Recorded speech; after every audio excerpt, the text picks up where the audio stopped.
Hi all.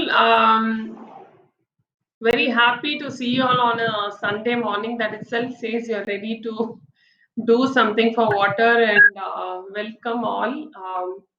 So today we're going to start beginning the conversation of what is the action we need to take at a local level.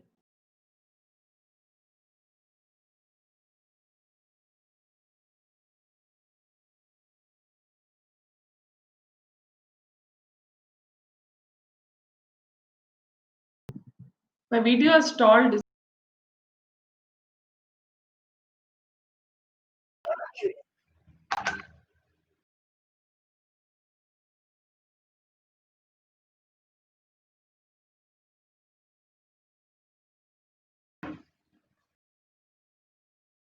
From where Please, the Kalpana, I think we lost you in the middle.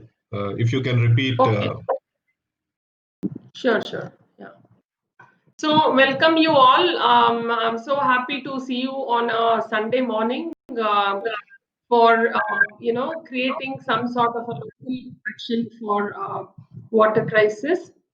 If you see this first slide, first of all, do we need to do any action at all for water management? So, if you see this 3D picture, it's very clearly understood that water that naturally would have flown, it would have come into valleys and how it reaches the ocean through rivers. That was a natural path.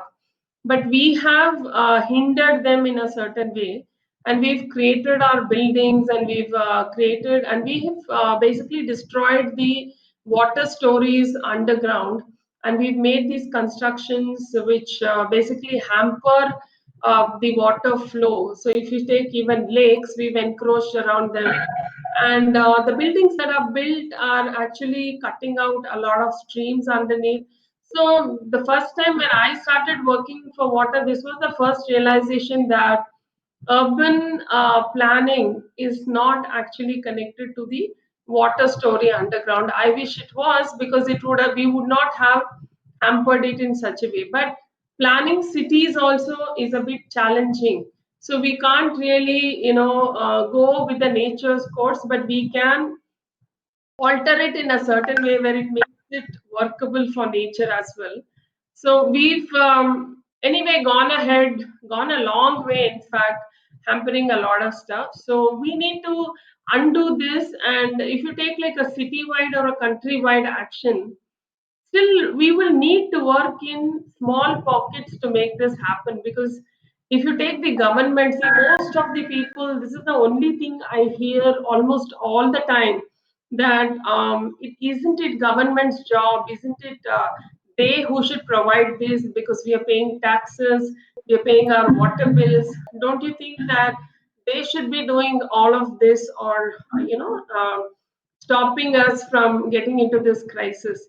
It's true that they have to do something, but what is happening is the kind of population rate we are looking at, from 17 lakhs in 1970 to 1.3 crores today. And 2050, we are looking at doubling our population. So it's become pertinent today for this kind of population. Each one of us need to do an action. Now, there is a mandate from the government to do rainwater harvesting or tap the rainwater from your rooftops, but there's no clear mandate as to how much water do you tap. I mean, there's just a mandate saying you need to have a rainwater harvesting pit. Now, whether it is relevant or not relevant, or people have just put it in one vastu corner and it is not even connected to the rooftop water. So, irrelevant things have been done which does not work. What we need to realize is, if we do it right, it's going to help us in a big way. Whether you have done it for a government mandate or what, do you want to do things which actually works for you? This is something we need to question ourselves. Go to the next slide.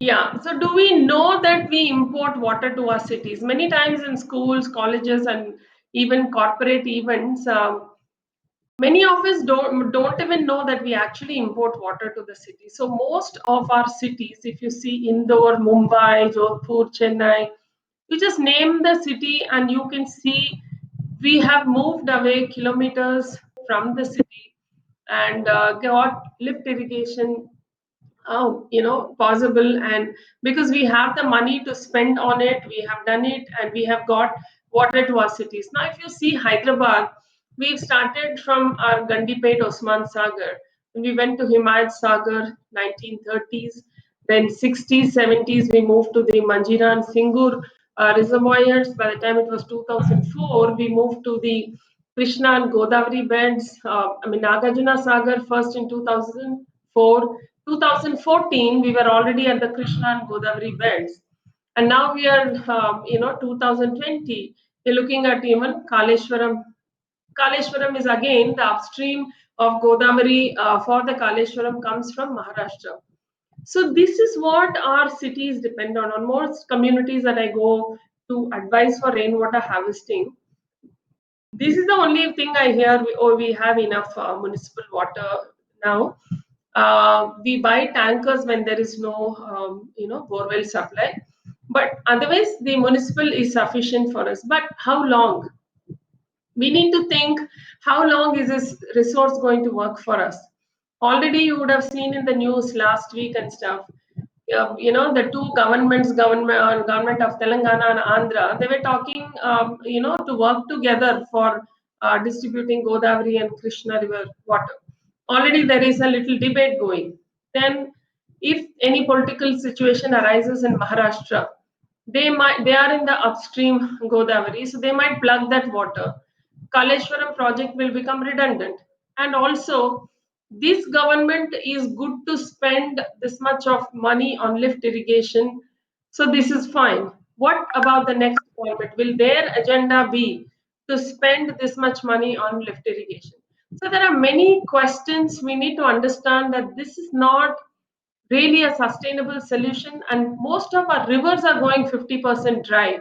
We are plugging water from irrigation beds. So we need to start thinking a little more responsible, and what comes to us from 200 kilometers away today is a super precious resource. We cannot afford to waste it, or we need to understand how precious this resource is. There are many buildings where municipal water is being used for flushes. There is no inequitable, if there's no equitable distribution is another chapter in itself. But the point is, how are we using this precious resource? And tomorrow, if there is a fallback, now, if you see Hyderabad and other cities, if you see Hyderabad, we used to have about 24 hours water supply as in pipe supply. Today, the pipe supply, you get only 1 to 2 hours, maybe alternate days or maybe once in 2 days as well.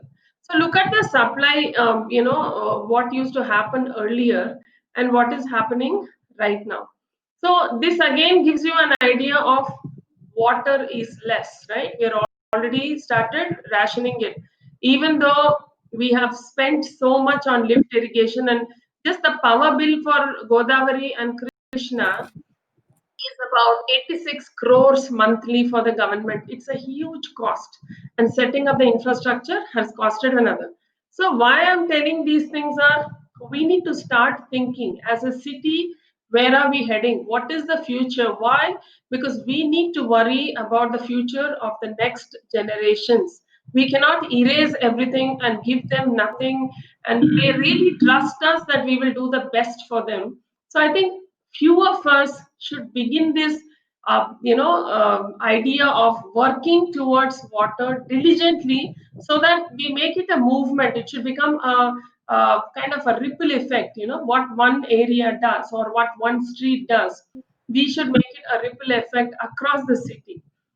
So since we don't want to depend much on this pipe supply, for drinking water, it's okay. You only need about 20 liters is more than enough. How much water do you really use for a family of four?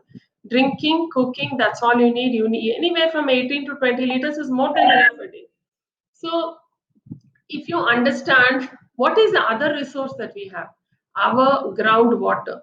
And today there are national reports saying our groundwater is running out. Hyderabad is one of the 21 cities where our groundwater is running out. So, what is a sustainable plan for us? We need to improve our alternate sources, which is our groundwater.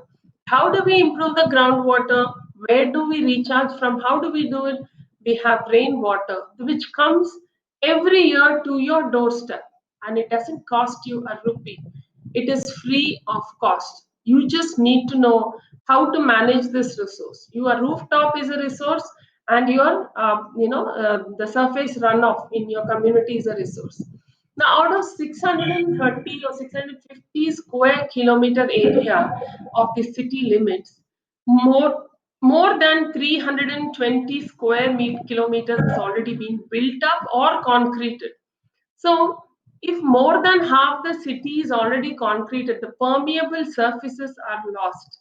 So, a lot of impermeable surfaces have come in terms of roads, and now you see the CC roads. It really scares me because it is a complete runoff, right? At least in the Thar roads, there is a certain stopping water, or it moves in a certain direction. But with CC roads, it's a complete runoff. It just wipes off all the water. So you have to make methods to see how we can tap it even on the roads, because you don't want to see an urban flood, and the moment it floods, the manholes pop open and there's pathogens all across the city. So to avoid an urban flood, to see to it that our water secured, our future is water secure, and also to stay away from ground contamination, because 70% of our sewage in the city is not treated.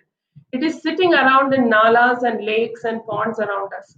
These are leaching into our bore resources. Why? Because there is no water in these bore resources. These are drying up. So water travels. It doesn't matter. It's polluted water, sewage water, industrial water, whatever it is, water travels. So these are getting into our bore resources. But if we do rainwater harvesting, our bore wells are rich enough, then there is a pushback of the black water. So we can safeguard our families and our societies, or maybe our streets, from groundwater contamination as well. So rainwater harvesting has become very, very pertinent. As you all know, 85% of the rainwater harvesting pits which have already been made are rendered useless, because either it is not scientifically made, or it is done as an eyewash, or it is not being maintained. These three are the main reasons. So if you make something, you need to maintain it. But how to get these maintenance free methods, how to maintain it in a certain way that it lasts forever, these are things that we will there are different ideas. Somebody wants to do rainwater harvesting, there are really 250 ideas available for you today on the YouTube. You can't even say that I don't know how to do it. There are very, very simple methods, and there are ways that we can guide you. Next slide, Nandakishore.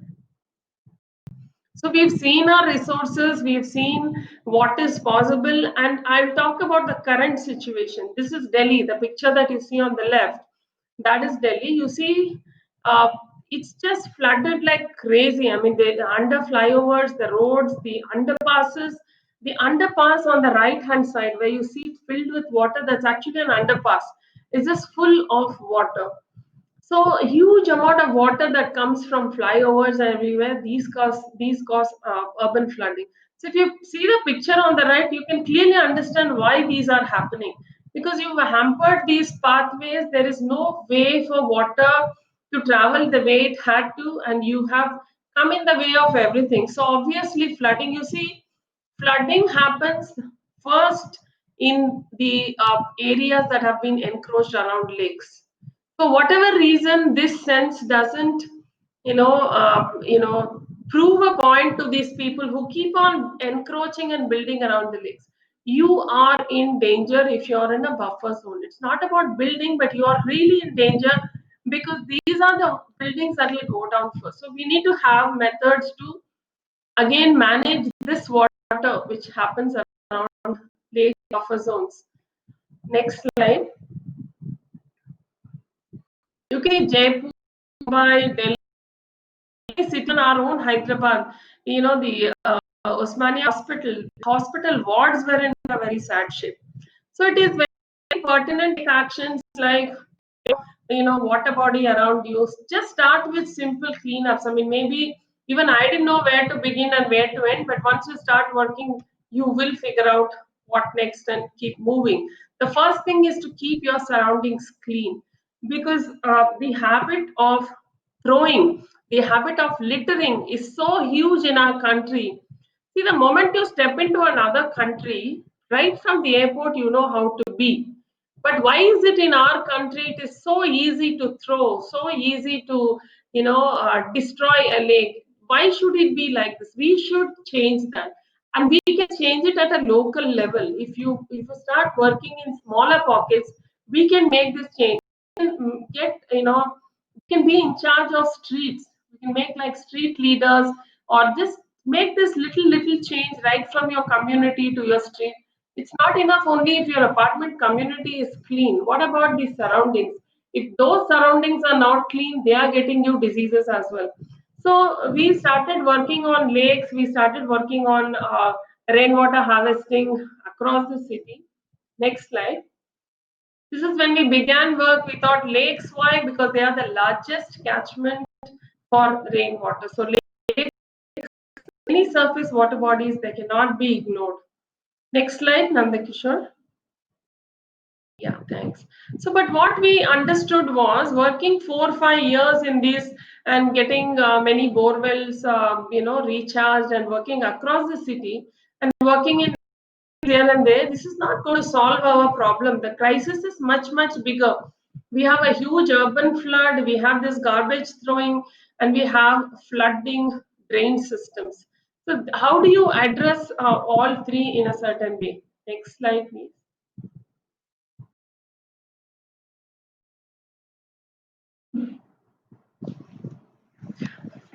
So we started seeing that what we are doing is actually a piecemeal approach, right? That is not helping. But we're seeing these vanishing channels, a massive groundwater depletion is happening. So this is the first block that we are working. You can see how many channels here that were, blue have gone red in the matter of 20-25 years.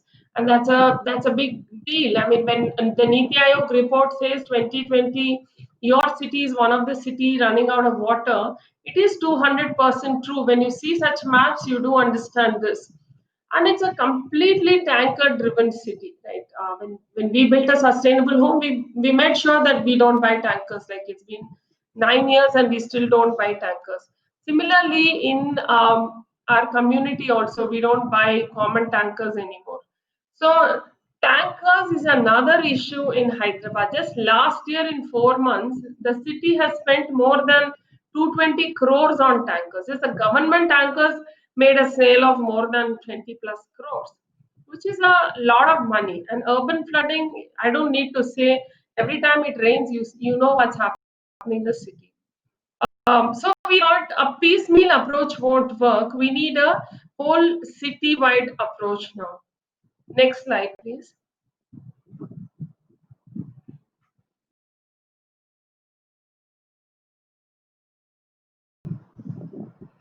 So if you see urbanization in Hyderabad itself, 2020 to 2050, if you see 2050, can you see the kind of urbanization that we are looking at ahead of us from 2020 to 2050?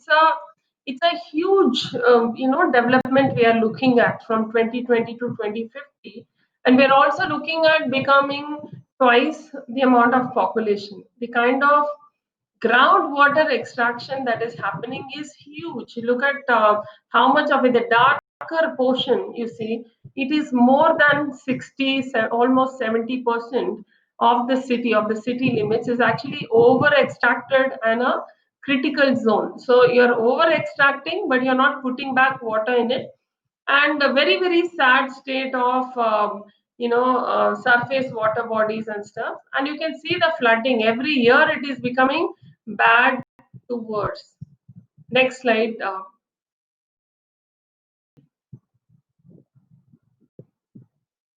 So this is a small study we did of Madhapur. If you see the population in Madhapur as opposed to the rooftops that is there, the rooftops is enough to give people of Madhapur water the whole year. But why is that not happening? Only Madhapur spends 20 plus crores on tankers every year. That is, these are things we need to understand at a local level. If you take Madhapur or if you take any other area, I'm sure it is a subset of what is happening here. Every area pretty much looks like this, that you have enough rooftops, you have enough rainwater to sustain yourself, but you're throwing it away and you're more and more dependent on tankers. Even if you say that 2 months, that let's say 63, 64 days of rainfall that we receive, if you can simply filter it and use it in your own sump and connect the overflow to a dead bore, how much you are saving a resource, right? 2 months of clean, good water for every purpose that you want. And the overflow which you're putting into your recharge, for recharge into your dead bores or your rainwater harvesting pits is going to improve your bore capacity throughout the summer. You're going to buy lesser tankers in the summer. To take it for a fact that this is the truth. You can, test ride them. Many people ask, like, how do you think, we can move away from tankers? I'm not saying you'll move away right away. It will take a couple of years, but you can see a drastic change. But simply in 12 months, 2 months, rainwater can serve you. When it rains, you fill it in your sump and you can use it. Overflow, put it for recharge. This is a simple action each one of us can do. It is not rocket science, and all of us can do. Next slide, please.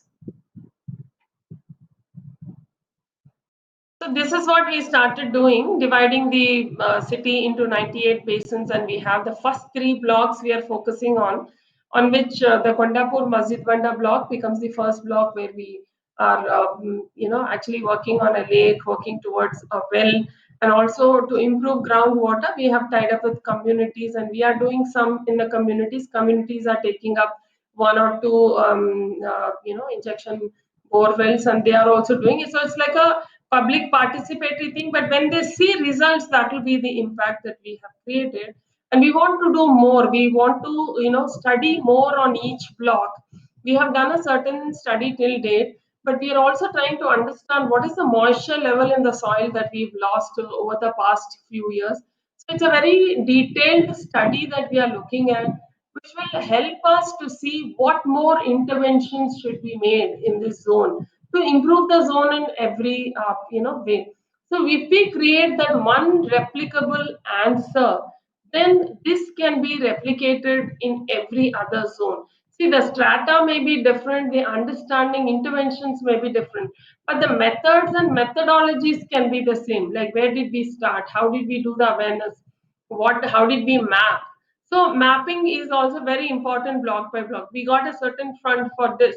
Now the other blocks also we can get funding, but right now we've gathered the right resources which can help us do this mapping, because that itself took a lot of time to understand who can do this for us. Now Osmania University, there's a professor called Harish Gupta. So he's also come forward saying that he'll handhold us further, because he is working on a city-wide urban, water management plan, and they have done several studies and that. So we want to integrate that and give this as a new knowledge to people through these range centers, which we want to create, where anyone can come and understand their own block. The next slide, please.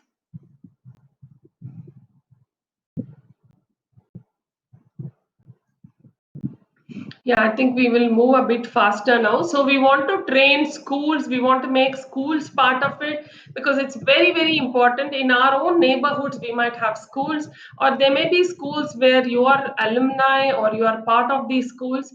The schools are a good way to, inculcate this knowledge of saving water, and the schools can become examples of doing rainwater harvesting and become water positive societies. The school becomes water positive, the children there definitely are looking at taking this knowledge home. So, and schools also have huge campuses, so a lot of water can be tapped in schools. schools as well. So whoever is working as volunteers for us, we would say the first target can be schools or religious institutions where you have a certain say. Maybe you're alumni of a certain school. Maybe you can go talk to them and see how that can happen for the school.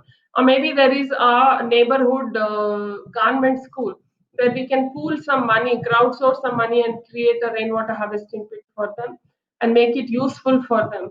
So these are things, these are methods. We'll go a little bit more into detail in the other slides. Next slide.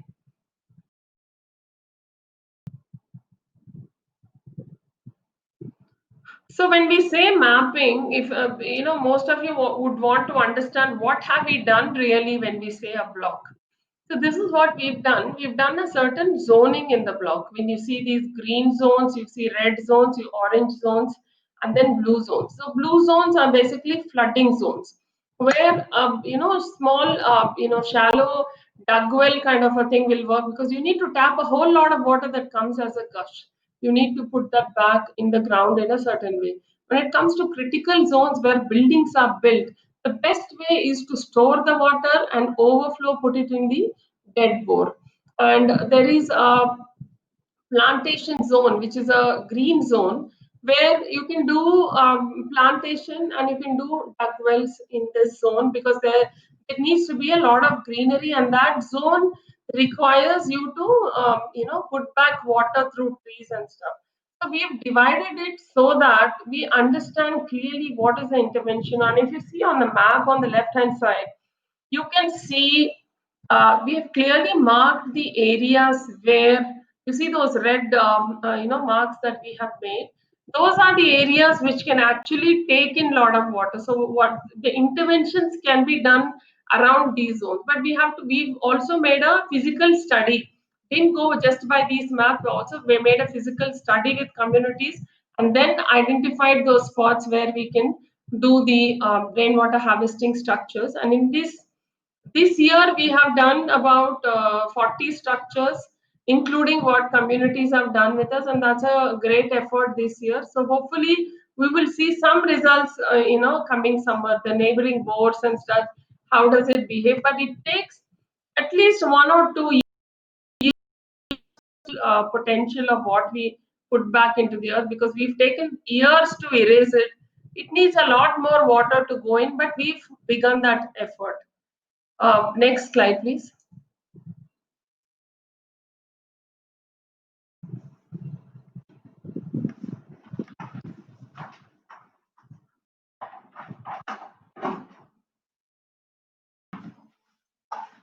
Yeah, sorry.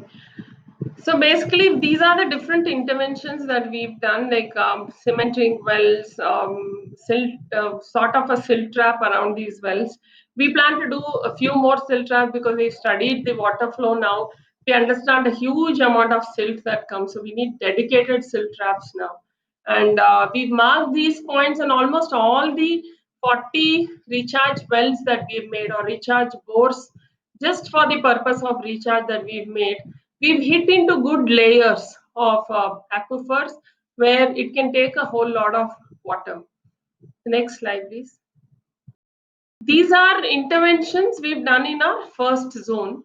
So how can you be a champion in your block? First thing is to identify your block. So I'll have Sahil who will show us now how to identify your block. But if you have any challenge identifying this block, you can always resonate this on the group, and we'll tell you the exact extent of that. Also, we can send you a screenshot so you know the extent of the block. After this slide, maybe I will have Sahil present so you can see how to identify your block from the link we provided on the Google Earth app. So next thing is to identify and map the rainwater harvesting pits and bores in that zone. So we do not have any data of how many bore wells are there, how many dead bore wells are there, how many working bore wells. We have no idea. So if you can help us map, so we've created an Android app which can help us map. Simply if you take a picture of the bore well and put down those details, This goes on a larger web portal where this information will be collected. So you can help us crowdsource information. You understand that area. Maybe you have to first collect a few people who are interested in that zone, who are like-minded, who can work together towards this. When you say you want to work for water, I'm sure you will find a few people that are interested. To begin with, you can just take your community first and then neighboring communities or maybe that street. Then maybe you get the confidence to move ahead and make other people do around. But you need a certain amount or a certain number of volunteers. So you don't need hundreds of them, but you need, like, let's say 10 good warriors. I mean, who don't, who been this driving action to improve our groundwater resources. This is something we really need to develop and build. We need to understand how to work with people. But once you start connecting to people that you know first, always start with a known network, as in your community or neighbors. Once you start with your known network, then it is very easy to start connecting, because the people that you have connected to, maybe they have their own network, they will connect you to more. So that is how, if nothing happens overnight, but it is an effort we begin now, to start working towards it. So working with schools, I've already told you, you can approach, every block has n number of schools. So we can start working with those schools, telling them to become water positive. Whatever comes in that school as rainwater, can they tap all that water into their recharge wells, or dig, new wells? Even though you don't get water, you can actually dig 10 or 15 feet deep cementing wells and have it secured. Maybe that can become a resource to put. Or maybe they want to do shallow wells, 10 feet, 10 feet wells, and put, because wells can take a whole lot of water inside that. And also, how do you record inspiring stories? See, maybe we think that nobody is doing around us, or we don't have, but you will be surprised to know there are many, many people who are actually, you will find them as inspiring because they have used rainwater, they have become self sufficient, or they don't depend on tankers. So you will find such stories in your neighborhood. So you can blog them, you can write about them, or take short videos, right? If you're good with videos and stuff, go speak to them, have a chat, and then you can, or you can write a story them, or you can actually put it in a blog if you are a content writer or so, or good with content.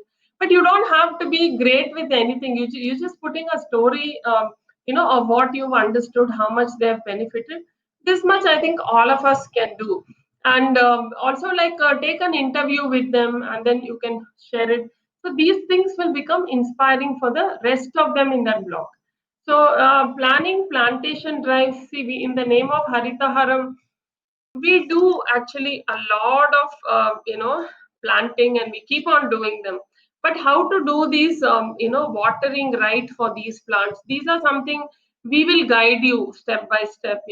We will tell you, okay, this is how you do. So each one of us, if we can take a few plants and plant ourselves first, can each one of us in this group today plant 3 trees and tag Blue Hyderabad? You can do it. So these are things that we can do as an individual. Believe me, everything starts as an individual. If we can create an individual action, we inspire 4 more people around us. If the community is inspired, then we have few more people around us who can also be inspired. So this is how this whole blog campaigning or champion for Blue Hyderabad works. Next slide, Nandakishore.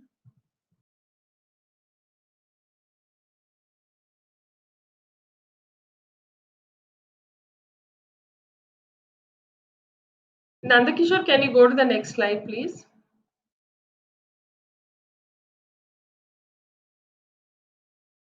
So we are saying be a champion in your own blog. How? First, as an individual, right? What can you do in your own house or community? Because if you didn't crack your community, then working with other communities is going to be a huge challenge. So you can start, at least begin the conversation. I'm not saying that you can go tell them today and tomorrow you will see the rainwater harvesting, but the knowledge that the things that I have been telling you right from the beginning of this, this conversation, you will understand how deep our crisis is going to be. So I'm sure if you can sit down with key members who are decision makers and make them act, they might not do it overnight, but if you persevere, you can get that conversation going and then start your action with the rest of the block. Next slide, please. So I talked to you about planting trees. This is how you do it. You basically dig a pit to put a plant with a mud at the base. But before you do that, you have a pipe which is like a 1 meter, just a normal PVC pipe. It can be 3 or 4 inch 6 inch pipes, depending on the size of the tree that you want to go. Usually a 3 to 4 inch is good enough. You put the pipe, just stick it in the mud and fill it with gravel. And at the base, before you put the plant into the pit, just put one layer of gravel below and put this pipe and fill that pipe with gravel. Then fill the whole, hole with mud, and then after putting the plant, seal it, but make sure this pipe is a few inches above the soil and it is filled with gravel. And once you have done this, you water it always through the pipe. This way, the root system actually goes downwards, and it helps in a huge way for rainwater harvesting. But instead, if you water it at the trunk, the water is going to spill off, soil erosion happens, and the roots grow laterally, which is not good for rainwater harvesting.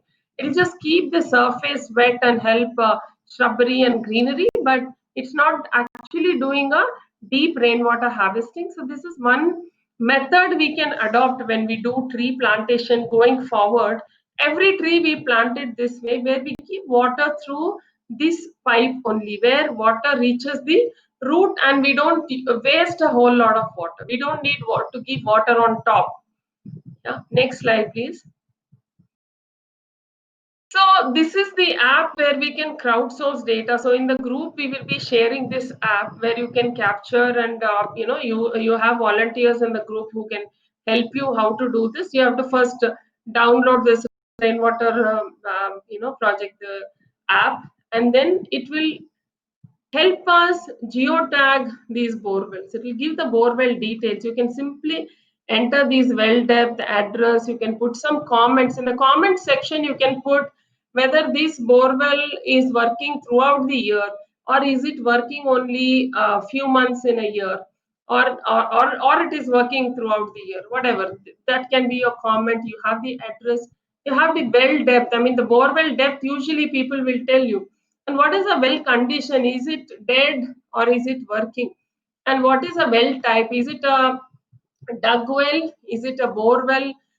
So there are these two types. So again, you will have different types when you click that. You will get. So this is a very simple way of capturing data, and you can actually use it. Very very simple. Within a less than a minute, you can finish geotagging a well, and this goes on our web portal, which will give us a. Why do we want to do this? Because in a blog, if we understand there are too many dead bore wells, and there can be an intervention planned around it. We can create an intervention around it instead of creating more bore wells. So there is a story. There's a colony called Rainbow Colony in Bangalore. What they did was, they had, as a colony, I think they had around 200 homes. They had a few bore wells, I think 3 or 4 bore wells. They stopped. They didn't allow anyone else to dig bore wells individually. Usually in a gated community, even individual people start digging borewells. They didn't allow that. But each one of the house, all the 200 houses, they did injection borewells. Injection borewells basically are borewells used only for recharging your rainwater, rooftop rainwater. And today, can you believe, all the 200 houses have done injection borewells, and this has replenished the borewells, the 3 or 4 borewells for them that works for the whole colony. They don't even get municipal water. There's enough water for them. They don't have municipal water. They have done some basic gray recycling also. They are just completely off the grid. They don't need any water from the government. This is a fantastic example of what can be done today if you put a collective effort. So the colony decided they don't want to be dependent on municipal water. They wanted to go off the grid, and this is what they did, and it has worked beautifully. They don't need any water from the city today. So these are, fantastic examples that we can work around. Now, the first three blocks is 86, 23, and 65, which is the Kondapur, Masjid Banda, the Madhapur, and the Gachibowli. If you know anybody in this zone, can you please help us pass on this app and tell them how to use this app with taking photographs and that. These three zones we want to geotag. We are also sending our people physically to do this as well. But it will be great if you can make at least 10, 15 people in your networks who are living in this zone to geotag and help them use this app. It's a very, very simple, self-explanatory app. This will help us crowdsource data from different blocks. While you can also start crowdsourcing data in your own blocks as well. This is something we ask for an extended help because of Corona, we can't reach out to every home, but each of us has a certain connect. You simply have to give them the app through talk about the app through WhatsApp, and they can do it. You don't need to go there, or you don't need to do. You just have to ask them to do it, and they can do it like in a matter of minutes. It will help us crowdsource data because including NGRI, the groundwater department, nobody has this data. Unless we understand the depth of the problem, we won't be able to solve the problem. While we are, creating solutions and already have started working towards it, but giving exact crowdsourcing this information will help in a very big way. Next slide, please.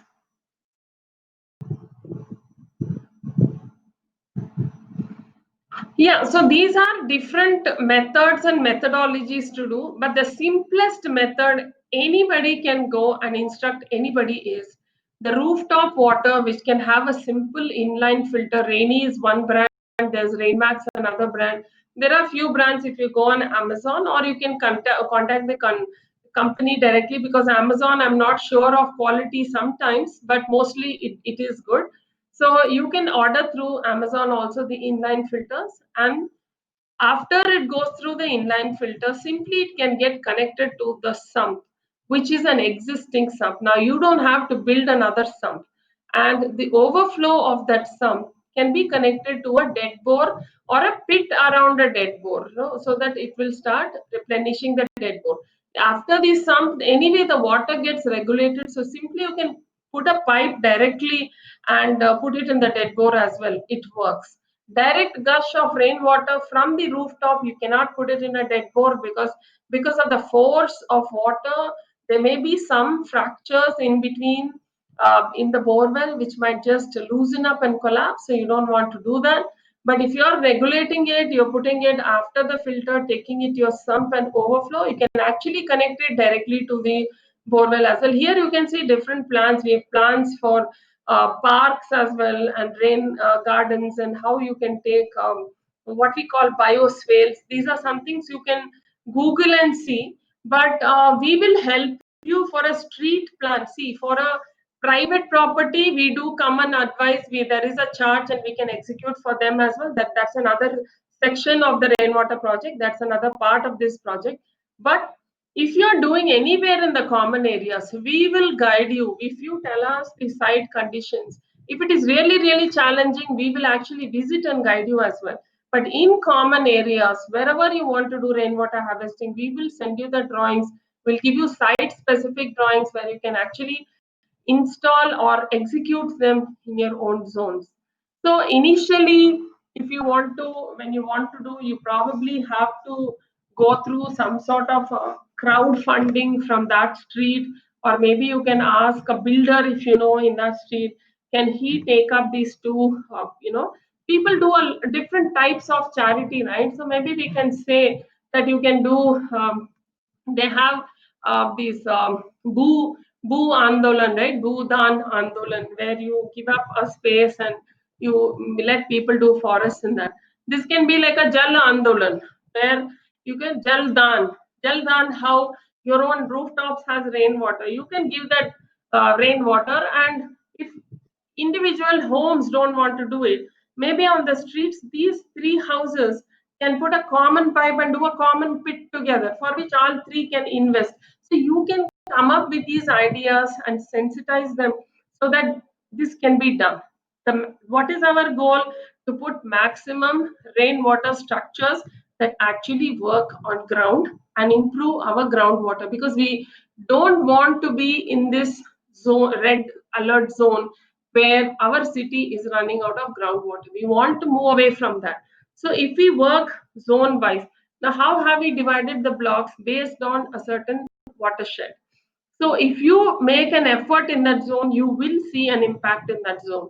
So you start work in your own communities, streets, schools, maybe even the parks. If there are any GHMC parks near you, maybe you can ask few societies to donate one pit that you can make there. You can understand the contour of that park, so you can get back to us. Where are these areas in the common zones? And we will guide you, and we will tell you what kind of interventions can happen there. Like I said, if it's really challenging, we can even visit and give you those ideas.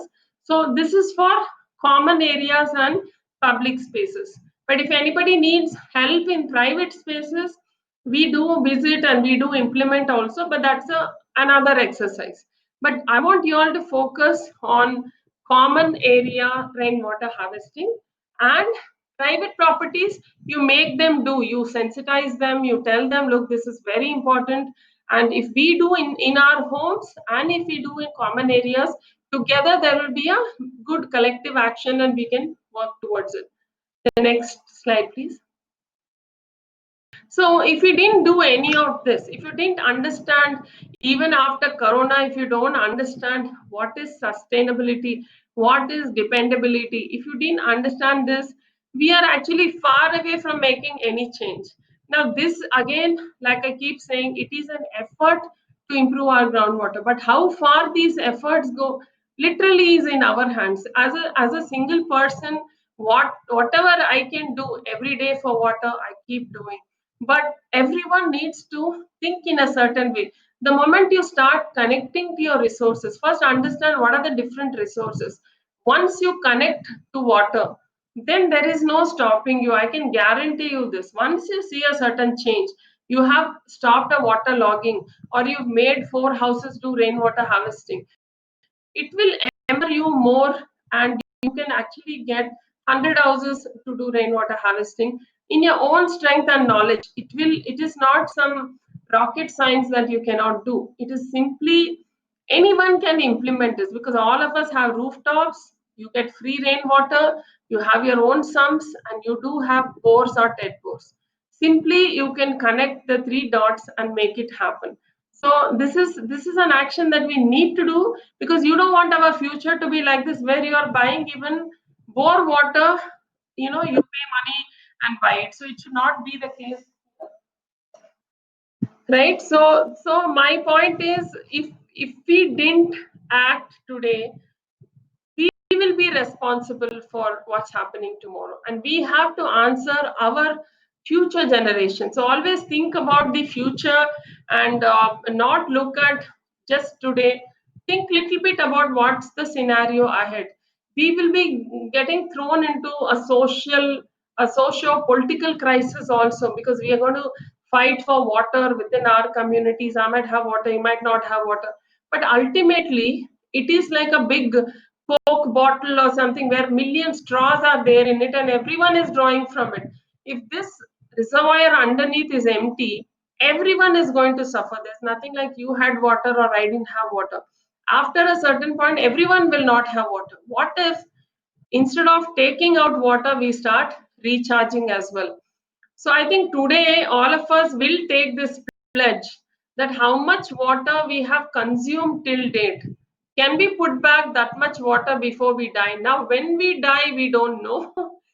We really don't know. It may be tomorrow, it may be few years or whatever. But till now, just calculate. You need 135 liters per day per person. 90 liters is good enough. but let's say 135 or 150 liters. First, calculate how many liters of water you use for what activity throughout the day. Calculate the number of years.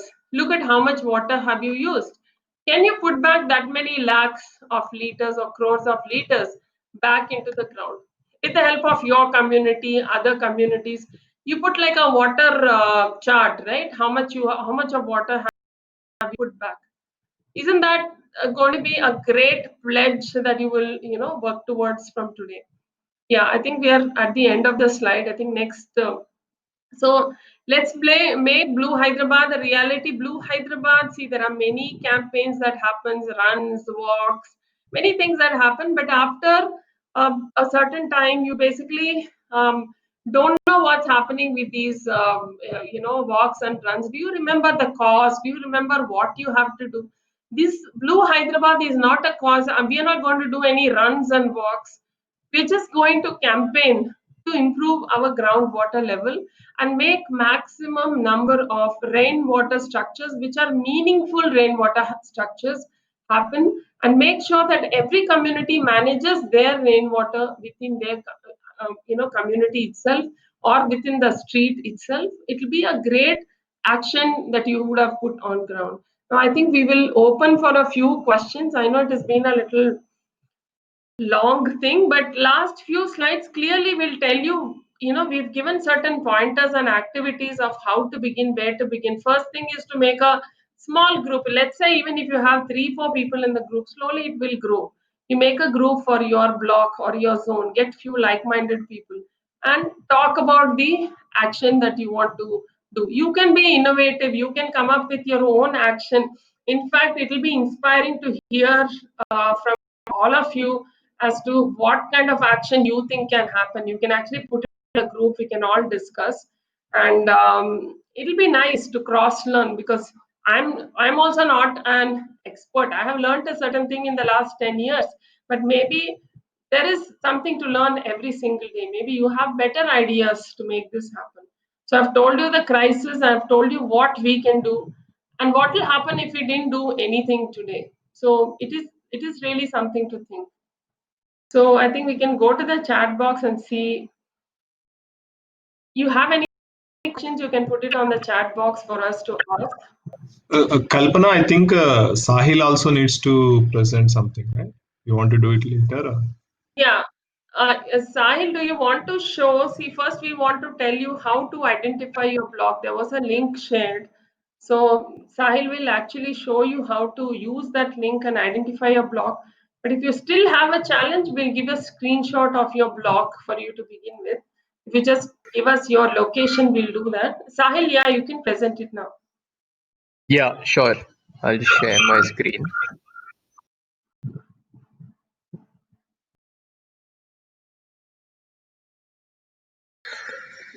Are you all able to see? Yes. Right. So as far as you can see, everybody has seen this image that we have divided Hyderabad into 98 blocks. Now what we have come up with is a KML file. For that, you'll have to download Google Earth.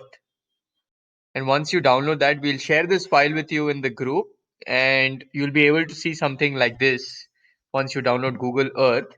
And let's see if you want to search your block. I'll give an example of probably Nizampet. Right. You just type Nizampet, click on search. It's just going to take you where Nizampet is. And how do you see which block does it come under? So you just double click here and it comes up with this information. You can see that the first thing that is written, TRPW Hyderabad Basin ID, that is the number of the block it is. So it's 67. Nizampet is block number 67. That's how you identify Nizampet under block 67. So all you have to do is download Google Earth. We'll be sharing the KML file with you. You open the KML file on Google Earth. You write down the address or the locality you stay in. You search. You just double click and then you can come to know what block you are and how long or how big your block is. Do you have any questions here? Yeah, if you have any questions, you can put it on the chat box. We will take all your questions from the chat box. Right. So Thank that you, is sir. all I had. Yeah, thanks.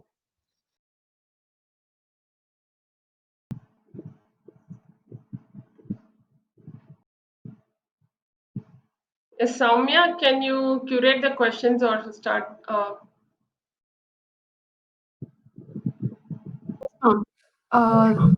Now there are more questions.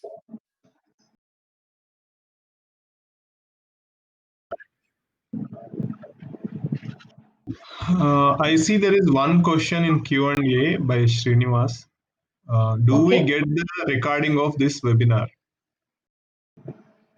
So You I think we, can, yeah, why not? Hmm.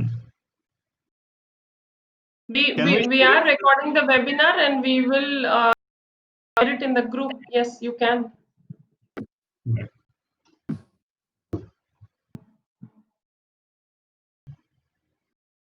I know it is a lot of things to gather at one shot, but there are some clear action items that we've given.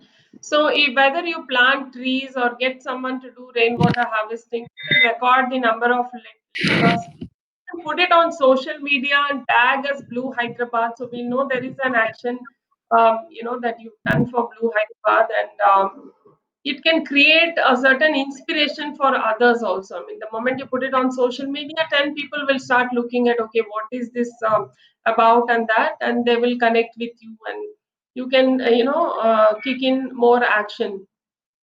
So you can always tag Blue Hyderabad, and Catch the Rain is the national water mission. So Blue Hyderabad is actually part of the national water missions campaign.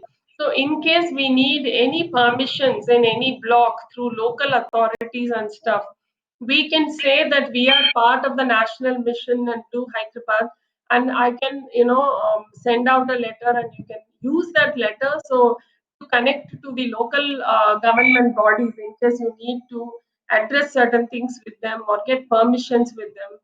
Any of this we can help you, make that. But if we see a certain area or a group very serious and wanting to do a lot of stuff, initially I said like getting stories, using the app to crowdsource data, plantation, or doing simple rainwater harvesting pits in parks, or getting people to do rainwater harvesting. These are simple activities that you can start doing. But if you're serious enough and you have come to a point where there is a good action created, we can even look at getting funds for that zone, where we can do a large activity where we can start mapping, because mapping each zone also requires some sort of a fund, because we need to give it to the researchers and people who are doing it. So you can, we'll engage you directly with these faculties so that you can get them to do these maps, and we can do a further study or report on this area. So we can, you can take Blue Hyderabad to whatever extent that you want, where we will be your background support, we will give you the knowledge support. So post this webinar, we'll also be doing a set of knowledge series where it empowers you to be, rainwater harvesting experts on ground. You know that basic things how to do. When it comes to little building challenges and that site specific, there is also help by the rainwater project. But otherwise, simple rainwater harvesting pits, how to make it happen, these knowledge things we will series of knowledge series where you can understand this, where we have professors or academicians or people who are working in these areas to do presentations, and we will do that kind of webinar also to just empower you a little more so you can do a certain action. And going further, like I said, if you have really made that kind of serious impact and moving in a good way, we'll also get funds for common areas and pitch those zones so that they can become water rich also. But the action that you do today, rainwater harvesting is a one time thing. But if you get people to act on that, you will actually be safeguarding your future generations. That whole area and zone, if it becomes water rich, people will thank you. So this is that kind of a job where we'll make water visible to everybody. We'll tell you what is the problem, and we'll tell you how to solve this also. So this is not like any of those campaigns where you can just do volunteering when you feel like not.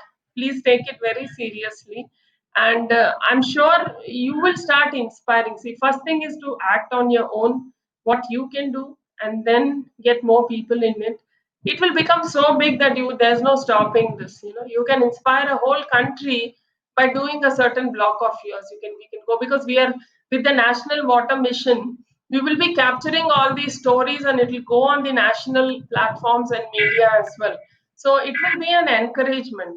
Now, unfortunately, we can't pay people for doing this volunteering, but you have signed up because you want to be a serious volunteer towards this. So, like I said, when we want to do large number of pits, we need to outreach funds and stuff, which we will help you do. But initially, to do a small pits and have a street, contribute something to a pit, this is something we can engage and enable in our own small way. Yeah. Any further questions you can ask? We have few questions and suggestions, Kalpana. I will read out. Sure. One from Sri Rangasai is he's suggesting to form a lake-wise for each lake one WhatsApp group with the admins to take it focused manner.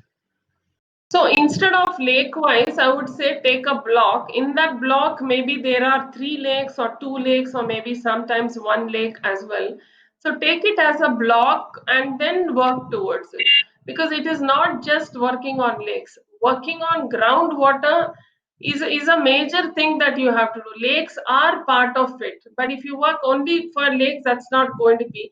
Here we are talking water throughout the blocks. Maybe we have WhatsApp groups under that block, but you can start with lake communities, because those maybe are familiar, or maybe those groups. You can start with those groups and slowly spread to the whole block as well. Okay. Next from Madhava Krishna, we have one more suggestion.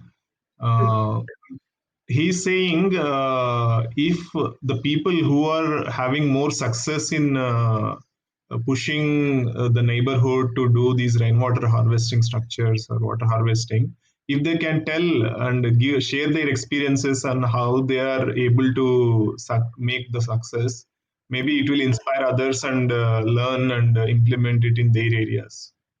Absolutely. Like I said, when we are doing these knowledge series, we will be asking people who have created some success stories also in their blogs. Like we have Narinder from Bandlaguda. He's just started with his whole community and started talking to each house and telling them, "Come on, let's do this," and he's making them do. So his story will be one that he can talk on our webinar platform. We will have him talk to our group. So yes, those are absolutely inspiring and very doable also. We will do this because we'll have these webinars now in a very regular fashion. Now we will not have gaps and stuff. Now that it is online, we will figure out a time which is good for all of us. Maybe do fortnightly, but do regular activity and also hear out from people. Like today, there are many new people who have joined. So I wanted to introduce Blue Hyderabad and why we are doing what we are doing. But going forward, it will be you people talking and sharing experiences, which will be a great inspiration for all of us also. Yeah, I think in this context, Narendra also had one suggestion. He has just put it.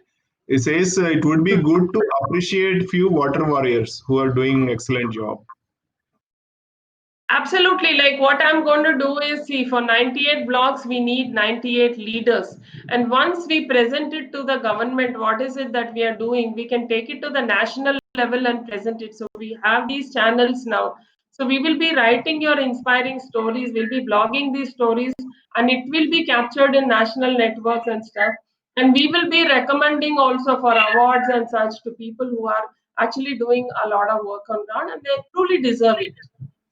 And even us as a Blue Hyderabad group, every year we will take up few warriors and we will be awarding them or rewarding them for the work that I have done. I mean, for me, I know I don't work for these rewards. For me, it is an autopilot thing. It's like every day I have to put something for water. That is my mission. But like I said, if everyone starts working towards how much water have you consumed, depending on your age till date, can we start putting back that much? So set a commitment for yourself and work. Everything else will follow. But as a Blue Hyderabad, as a complete effort, we've already started talking to blog writers and stuff to help us blog stories which are successful and write about them, and we'll be giving it to our local media and even at the national level. If something comes up for awards, if they ask us to suggest names, we'll obviously have all these names given to them. This is one way we can do, and as Blue Hyderabad we can give certificates yearly as to what, and we can tell you how many liters of water you have put on the ground. But I want you all to lead. See, I can do only so much, but you all have to become your own leaders in your own ways. I mean, we are just giving you a guiding light and telling you that this is an area to work around and this is what we need to do. But it will help, and you can give us suggestions on how to help reward. Is it a certificate or what is it? You can suggest these things definitely, because it is a thankless job and it will give us motivation if somebody pushes us in a good direction. Yeah, I think we don't have any more questions in the chat box. Sure. So what we'll do is we'll continue on these WhatsApp groups. So there is already a Bandlaguda group created. There is a Kondapur Masjid Banda group created. There is a Nizampet group that has started yesterday with Raghu. So we have these three groups. Slowly we will, pool in Jubilee Hills, then Manikonda. Krishna also says in a few days he will become active. Like this, if we take Miapur or Chandanagar, we'll just start working so that your area can become water rich. Start with that thing in your mind, and I'm sure you can make it happen. And it doesn't matter if somebody is going to listen to you or do rainwater harvesting or not do. We just need to keep on talking about it, persevering. So we will achieve. My thing is I have been able to break the toughest rock till date.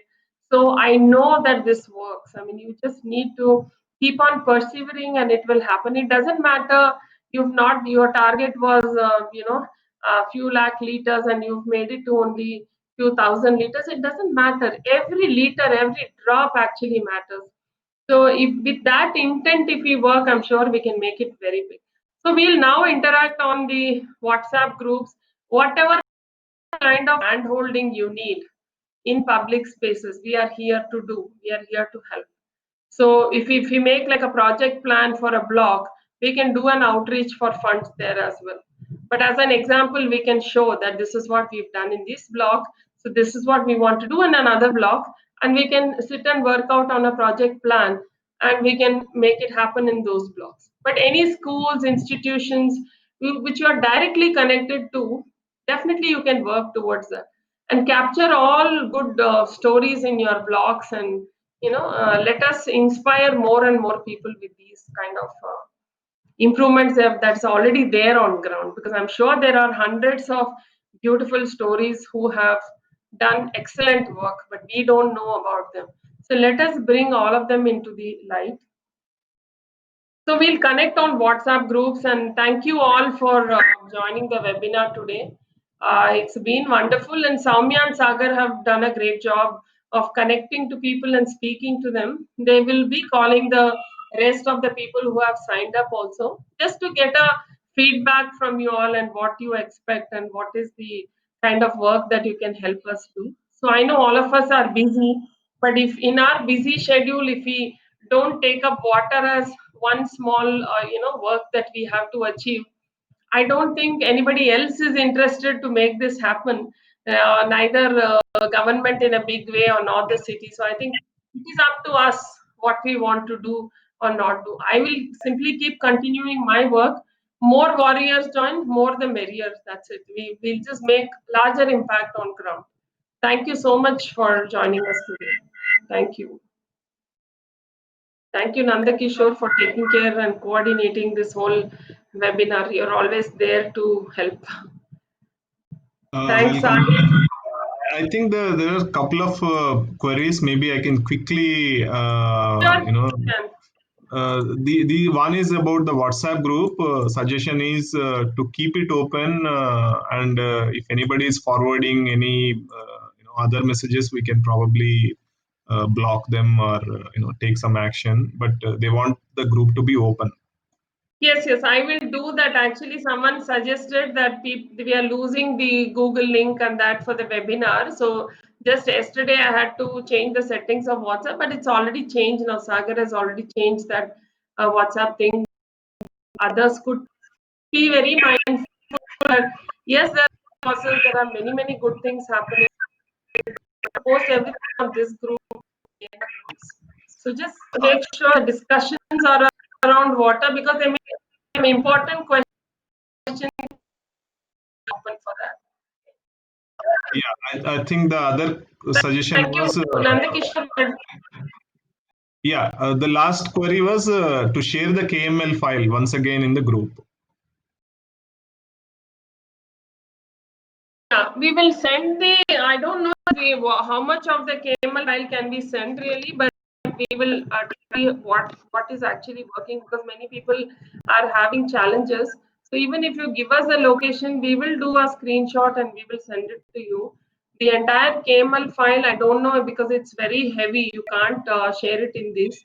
So we'll see how to simplify that and share. But to begin with, if you just give your location, we will put a number to it, and each one of you will get a screenshot past till now what blocks they belong to. We'll get a screenshot on the Google Map and send it to you, which we will do in the next couple of days. Okay, that's it, Kalpana. I think we are done. Okay, thank you all, and thank you, Soumya, Sagar, Sahil.